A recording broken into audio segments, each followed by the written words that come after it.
Okay. Should I start or not? Yeah. Yeah, I think so. It's no more. It's normal? Okay. By 9:30. Okay. Well,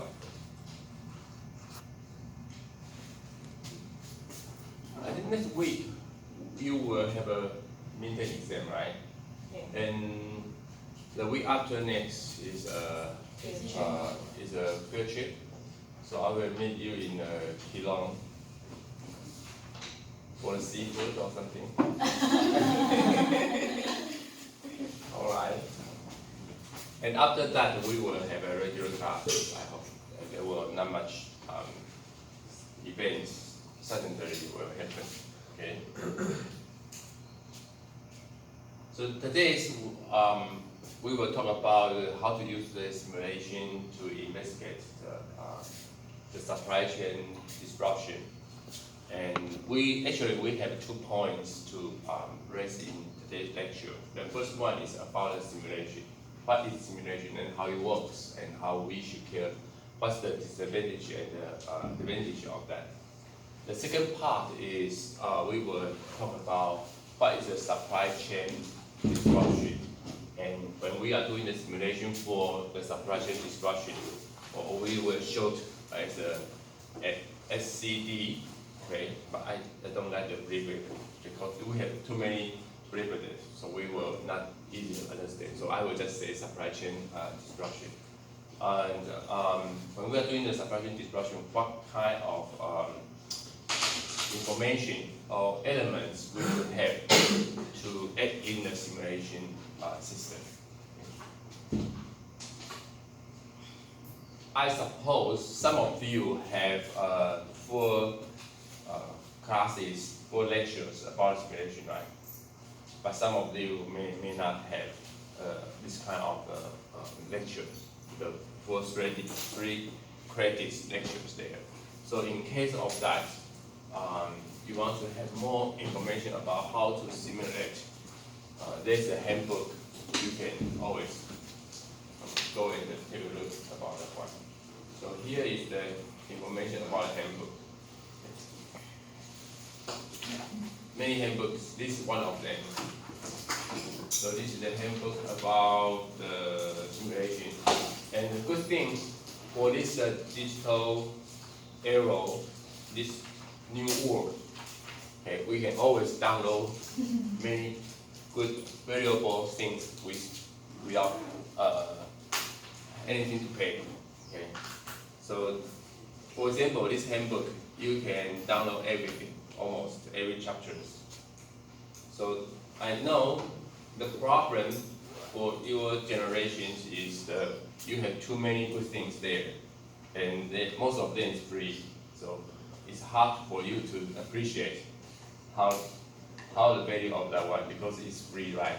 Just like you walk into a treasure of a cave and everything there, but you don't have interest for that. You just walk through, okay? But anyway, there's really a lot of good things here. Okay, you can learn by yourself.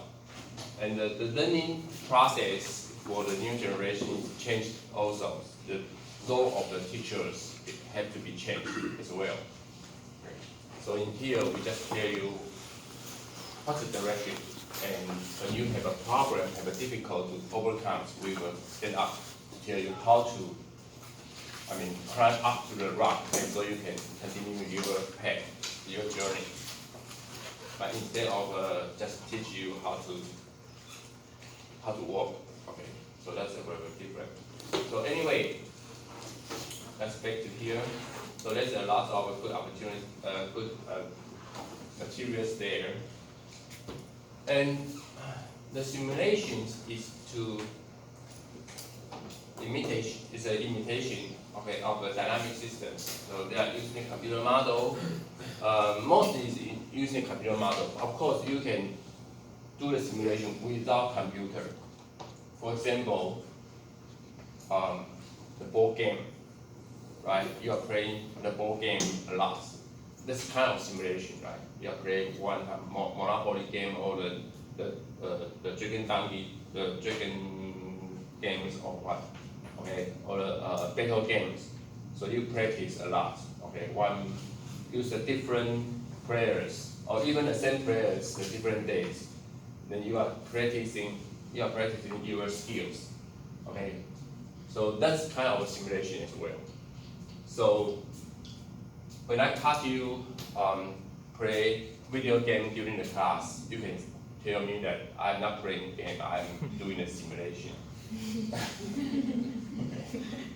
Okay. One by one. So for you, probably if you are imagine simulation is kind of a game, then we're easy to understand what we are talking about, right? So when we have to design a game to play, then we need a lot of elements to make sure it's a game. So this is in order to evaluate and to improve the system performance.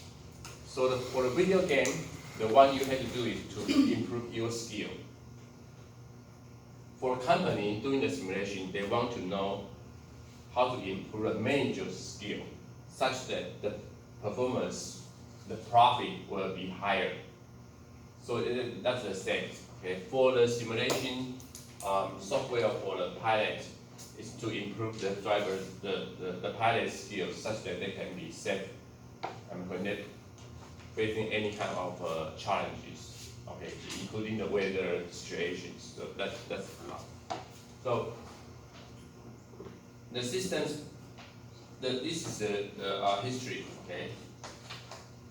Since we have a more and more advanced software and hardware as well, so the systems life cycle will also due to the competition of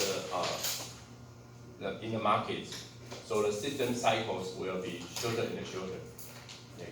Most of the business model will not last for a long time. For example, you will see a lot of the Uber Eats, right, in Hualien downtown. Yeah. So that's kind of the business model. But imagine that 20 years later, will you still see the Uber Eats around? No. Maybe not, right? Maybe not. Maybe in 10 years, the Uber Eats will down. Okay. Instead of the young people taking the motorcycle to deliver the food to you, they will have a robot, maybe a drone. We don't know. Okay. Maybe instead, if not, nothing on the street. Okay. All the foods can manufacture in your house. Yeah. Okay, by 3D printer. Right? The 3D printer will have, maybe a hamburger, everything, right? Including the bubble teas.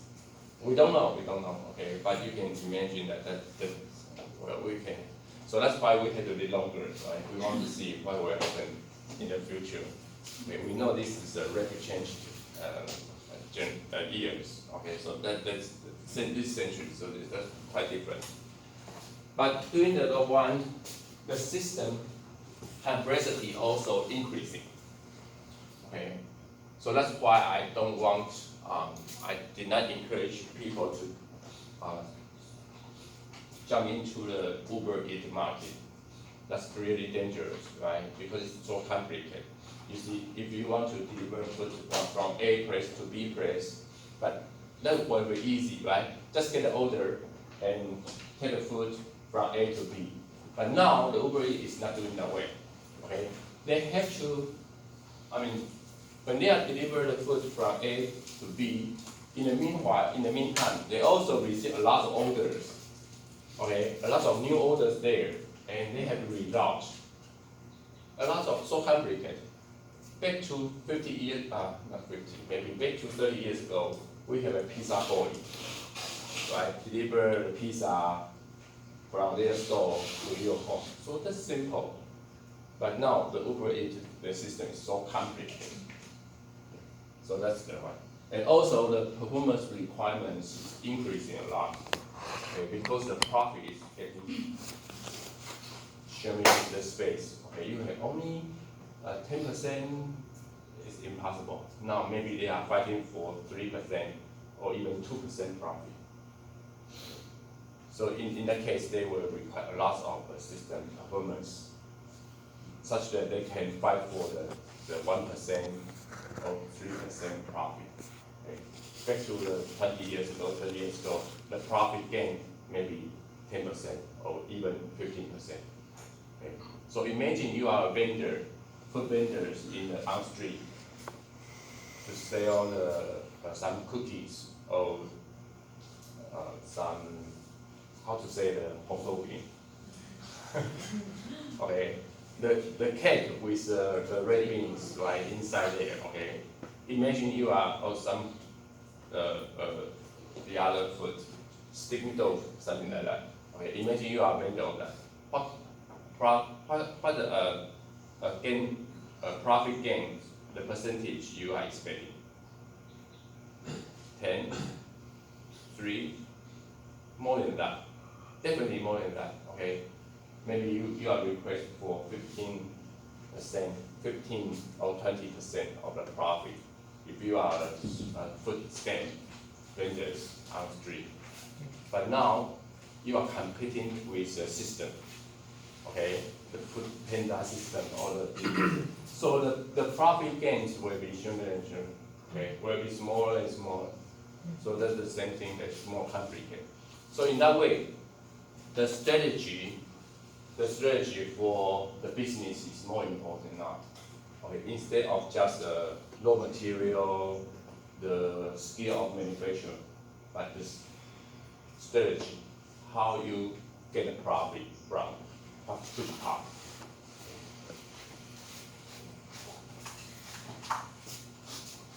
So that's the simulations, just as I mentioned, this looks like a game, okay, a video game in your world.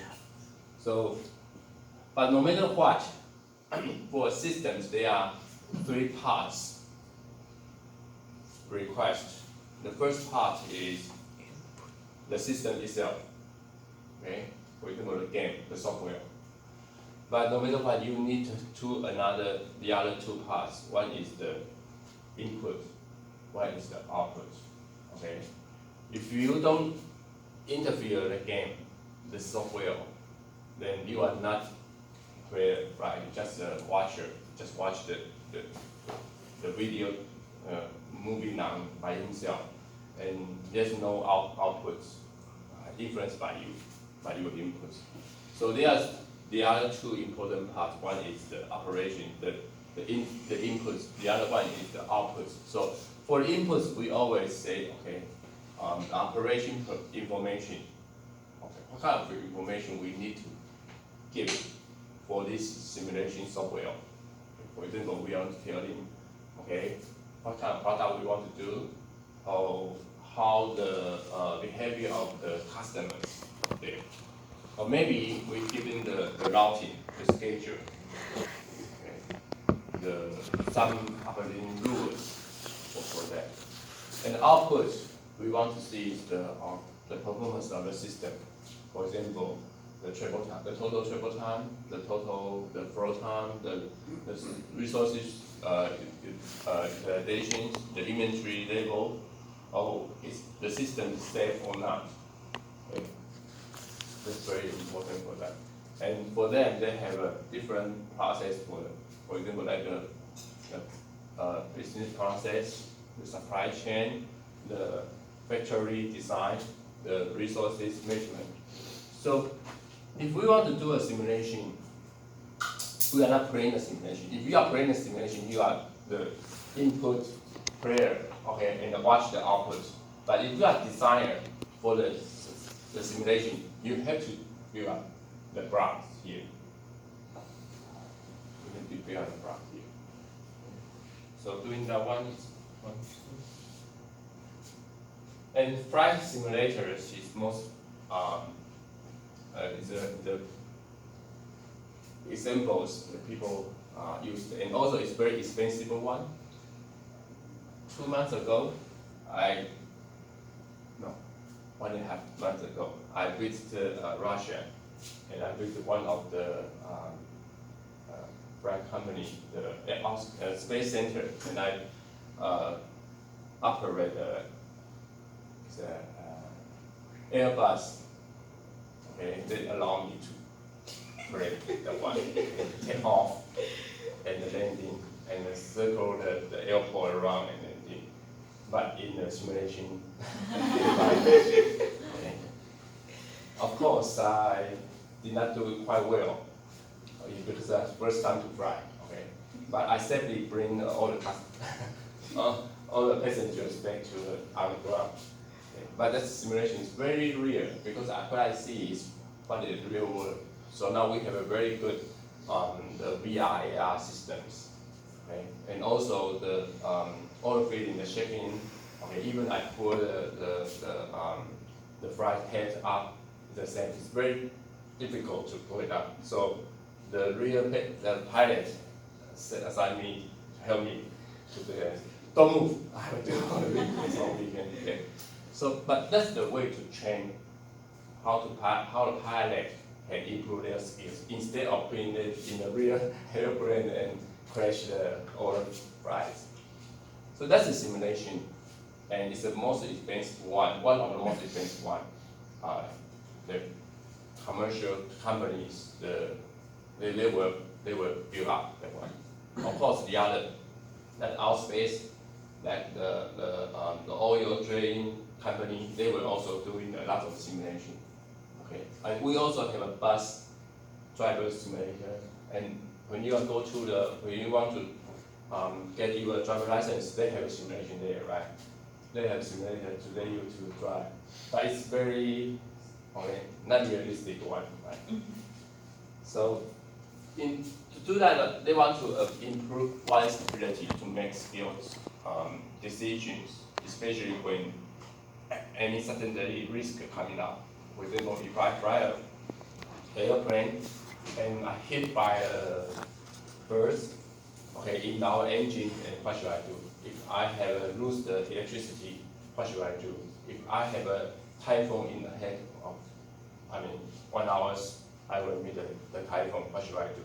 So that's the one way, the most important purpose for the simulation is to help us to do the decision, and also reduce the time and the cost with the experience in the real system.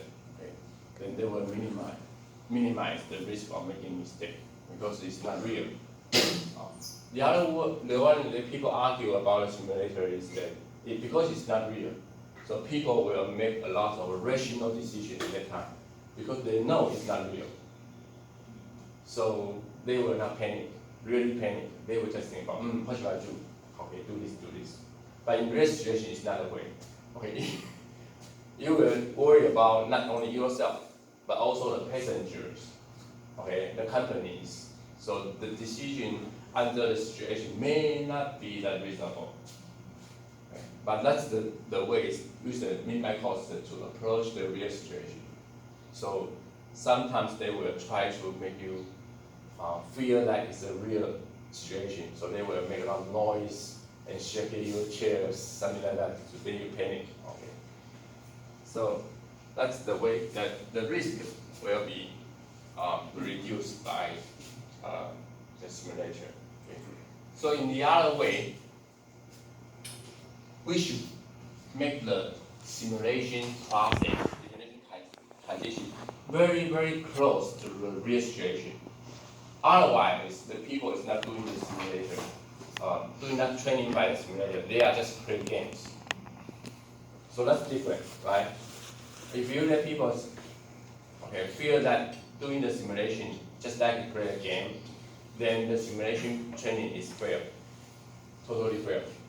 Okay, but it depends on how the developer of the simulation game softwares to do the job well. Okay. But anyway, the benefit of the simulations is that the first will be very quick and easy to use, but doesn't mean it's easy to develop That's different things, just easy to use. And also, well, we can do a lot of model with that one, and capture system dynamics and variations. Okay, of course, that depends on the skills of the developers. Okay, and also we can show the system behaviors over time. Okay? Every time you can have a very similar conditions. Okay? So you can compare how you improve your skills, how the system, how the company's performance is improving, what. And well, of course, it's good to communicate, effective communication. Okay? Then, because we can repeat and discuss the details about every step of the decisions you make. Okay? And you can feel that one because you see the results. Everything you have input after the simulation, you see the results. So easy to compare. Okay? You remember when you are charged, your parents always tell you, don't do this, otherwise you will da da da da.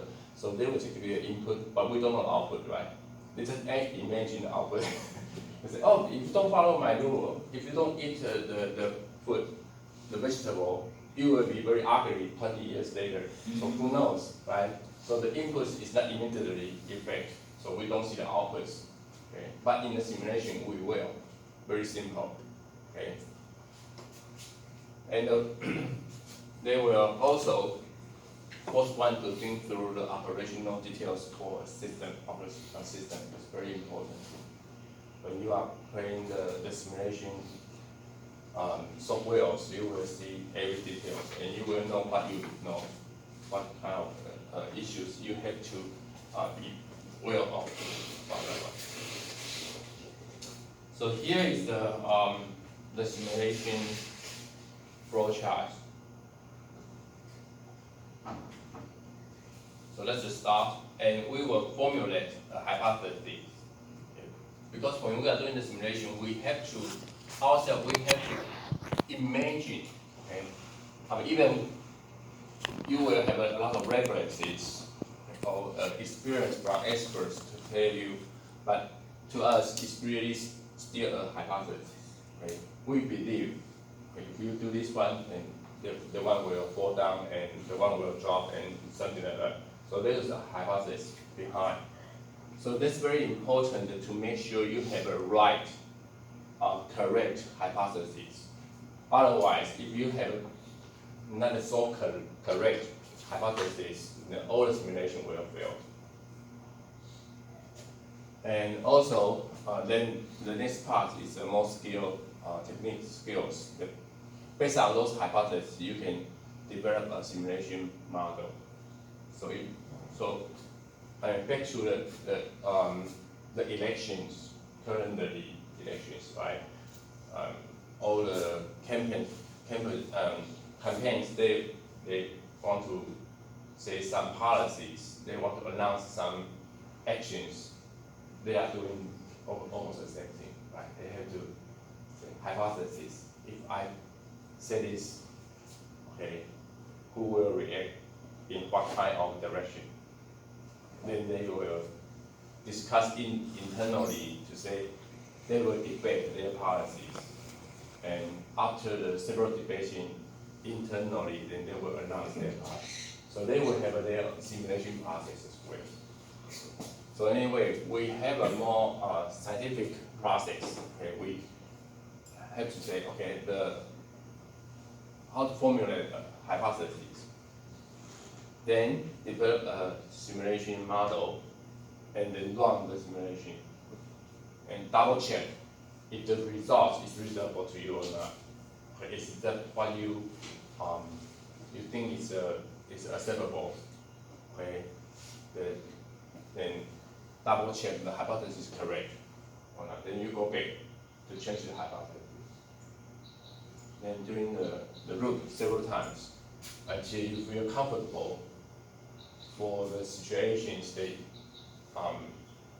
under your control, right?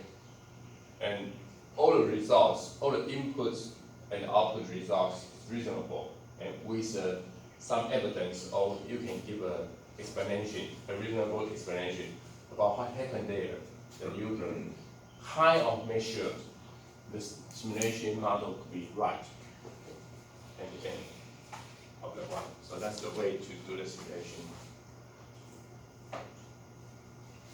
And for the reasons why doing the simulation, okay, of course you want to analyze the problem, okay, and you want to understand why is this problem happening. Okay, that's the incentive for you. And also, you want to know what solutions should I consider. So you want to use the simulation to help you to answer the question, okay, how to facilitate the innovation. And also you want to know how do the different solutions compare, okay? Because doing the simulations, you can have a different selections or different decisions in each step. So you want to know, if I do this one, what will happen? The one, okay, what are the best solution there? Is there any different solutions I can choose? Okay. And also, the solutions that can give the best the performance. Which one? Most of the situations when we want to make decisions is we want to avoid the worst case, right? So we will compare we will have I will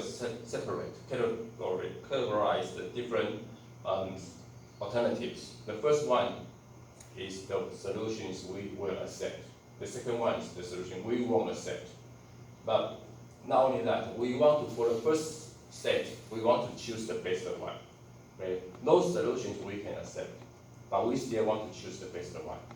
But sometimes it's very difficult to know which one is the best because the system is so complicated. So we can use the simulation process to help us. I mean, we just compare like 10 solutions, and we want to compare which one of the 10 is the best one, and we choose the one. But we are not comparing all the possible solutions for the first categories. Okay. So that's the simulation. Sometimes if you want to find an optimized solution for a complex system, it will take a long time. But if you do a simulation, if you have a skill of doing a simulation, then you can help you to guarantee that solution is better than the other alternatives you have on hand.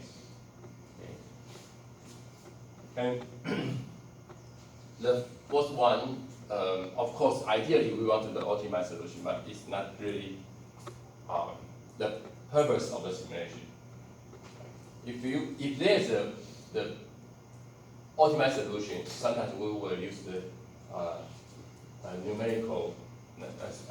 the theoretical solutions to prove there's an optimized solution, and that's it. But that will be difficult to do, as I mentioned.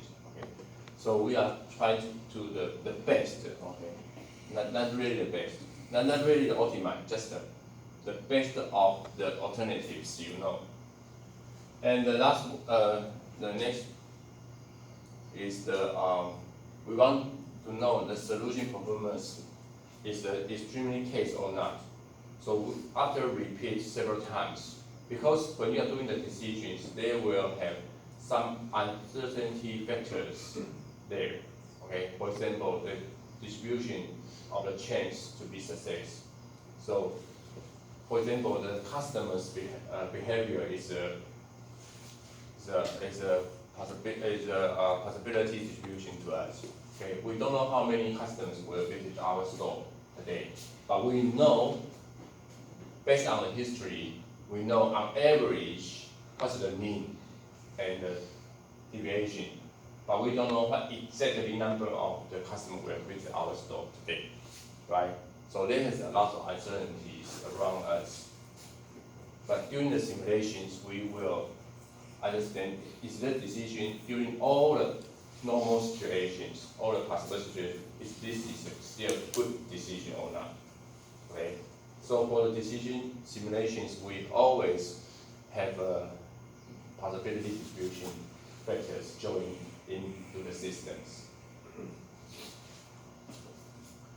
So if we have not doing the computer simulation, instead we're doing a manual simulation, that will take a lot of long time, okay? Because we always try to have run a simulation for 10,000 times, okay, or 1 million times. So if you are doing manually to calculate the one, you have to repeat the one 10,000 times over. Okay, that will a long time. That's why we are develop the simulation into a computer simulation. Okay, what I'm trying to say is that computer simulation is just only one simulation. Okay, you still have another way to do a simulation. For example, if you are architecturals, you are doing a model, right? You can build up by blocks or by papers. Okay, to do that. That's a simulation. Because in that one you can play. Okay, how about we put a teaching that this way and we can move the tables to here and to here. That's kind of simulation as well. Okay. So, and also it's easier, okay, to show the benefit of the solutions and to communicate with the others.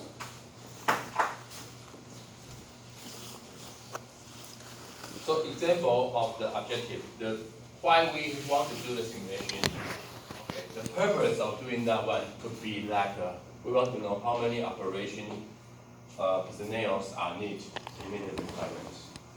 Okay, how many clock we have to put in the bank, something like that.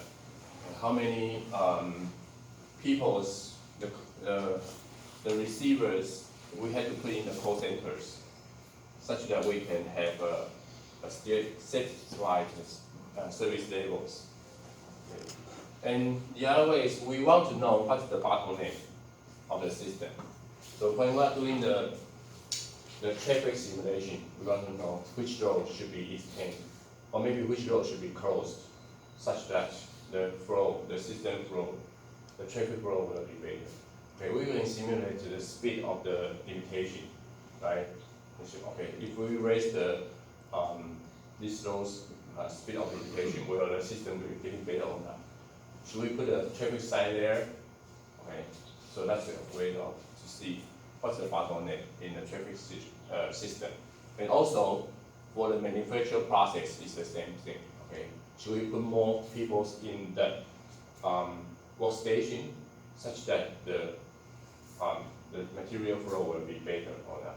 Should we have more examiners in the station such that the quality of the products will improve?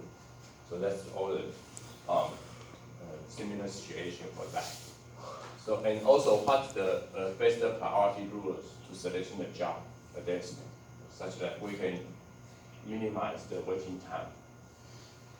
So that's easy to understand. And also we want to know how to select good